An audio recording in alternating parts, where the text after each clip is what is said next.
Bonjour, je suis Louise Bouchard, herboriste depuis plus de 16 ans et il me fait plaisir au nom de l'Académie de vous présenter une série de vidéos éducatives. Nos cours en ligne vous apporteront les outils et connaissances nécessaires pour apprivoiser différents aspects de l'herboristerie. Vous découvrirez comment fabriquer des produits naturels, cultiver des plantes médicinales ou encore comment favoriser la santé avec les plantes sous toutes leurs formes. Chaque cours en ligne est accompagné de documents écrits avec ou sans tutorat. Bienvenue dans l'univers des plantes médicinales et des médecines douces.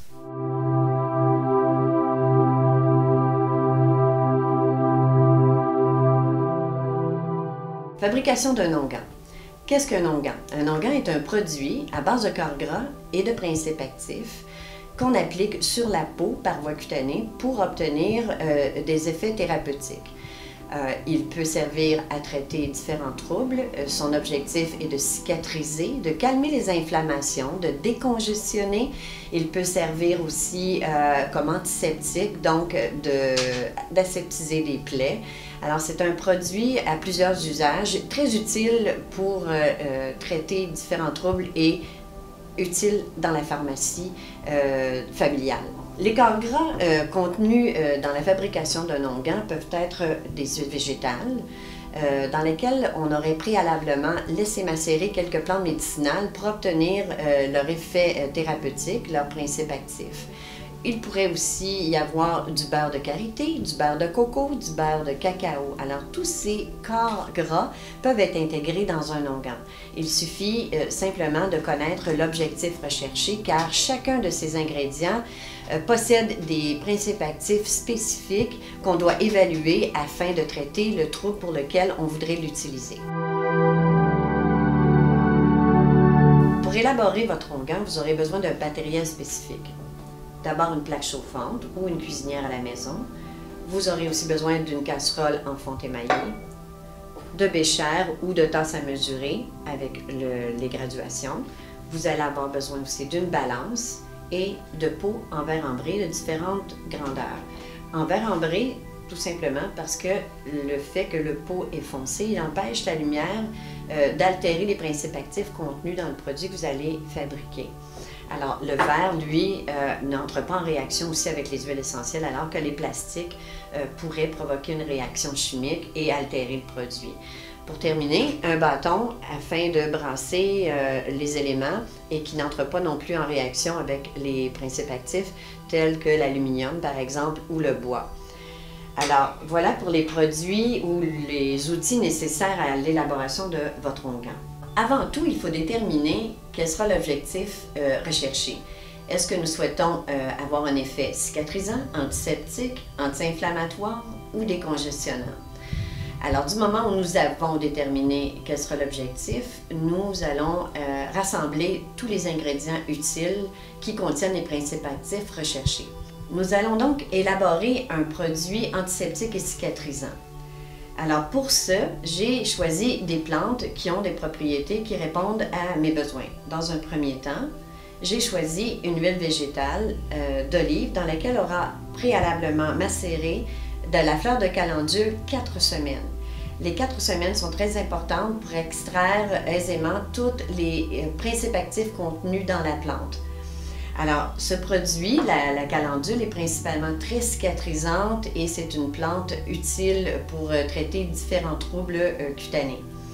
Pour compléter mes principes actifs, je vais ajouter par exemple de l'huile essentielle de théier, alors qui est un antiseptique puissant qui va permettre de empêcher l'infection ou la propagation de microbes dans la plaie. Alors, le théier est très populaire et utilisé fréquemment pour aseptiser.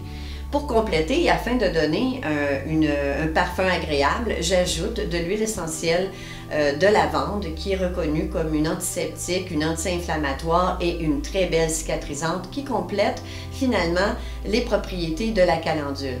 L'huile d'olive aussi a des principes actifs cicatrisants, elle est émolliente, elle va aller assouplir la peau et va compléter l'effet thérapeutique recherché, donc cicatrisant et antiseptique. Ajouter aussi qu'il est possible d'intégrer dans notre produit d'autres éléments thérapeutiques tels la vitamine E liquide qui apporte une durée de conservation aussi à notre onguent afin qu'il puisse se conserver une année minimum. Alors, et en plus, il a un effet sur la peau cicatrisant, émollient. Alors, la vitamine E, elle est connue, je crois, d'à peu près tout le monde pour ses effets thérapeutiques. Alors, dans un autre temps, il est très important de saisir qu'un onguent est tout de même un corps gras semi-solide. Alors, cette texture est très importante pour que le produit puisse rester localement en place et laisser le temps au principe actif de pénétrer. Alors pour ça, il faut ajouter à notre huile d'olive, par exemple à notre corps gras ici qui est liquide, un émulsifiant ou un cire d'abeille, par exemple, qui apporte une solidité. Alors, par contre, vous allez déterminer la quantité nécessaire pour obtenir un effet semi-solide. Alors, il ne faudrait pas que l'onguent soit aussi dur, par exemple, qu'un bloc de cire d'abeille. Autre effet aussi important, vous pouvez ajouter à votre onguent d'autres corps gras tels le beurre de karité, le beurre de coco ou le beurre de cacao. À ça, il faudra ajuster par exemple la quantité de cire d'abeille afin de ne pas obtenir un produit trop dense qui ne s'appliquerait pas aisément sur la peau. J'aimerais d'abord vous montrer l'exemple de la texture recherchée. Alors, regardez comment j'arrive à prendre aisément l'onguent. Alors, il sera semi-ferme, tel que je vous l'avais mentionné. Donc, il va s'étaler assez bien, un peu finalement comme un beurre.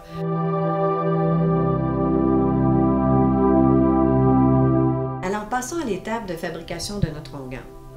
Alors, comme je décide de faire 50 g d'onguent, je vais travailler ici en volume, donc en grammes. Donc, à l'aide de ma balance, je vais préalablement peser tous mes ingrédients. Alors, pour ma recette de 50 g, je vais ajouter 10 % de cire d'abeille, donc dans 50 g, 5 g de cire d'abeille. Alors, je fais chauffer ma cire d'abeille. Le temps que ma cire d'abeille chauffe, je mesure donc l'huile végétale nécessaire ou le corps gras que vous aurez choisi. Ici, nous avons donc l'huile d'olive à base de calendule. Je vais ajouter, après mon huile d'olive pesée, ma quantité d'huile essentielle nécessaire. Alors, pendant que notre cire d'abeille fond, nous introduirons 1,5 g d'huile essentielle de lavande et 1 g d'huile essentielle de tea tree. Alors, ces huiles essentielles vont ajouter des principes actifs précieux à notre onguent. Alors, en moyenne, par millilitre, nous obtenons 25 à 30 gouttes.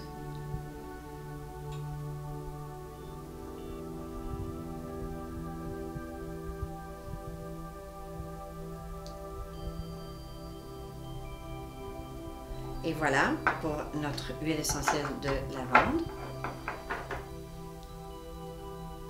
Maintenant, l'huile essentielle de tea tree.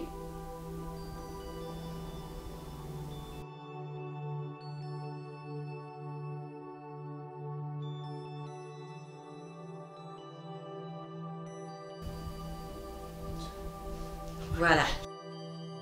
Donc, une fois incorporé mes huiles essentielles, j'ouvre mon pot, je m'assure qu'il a été stérilisé.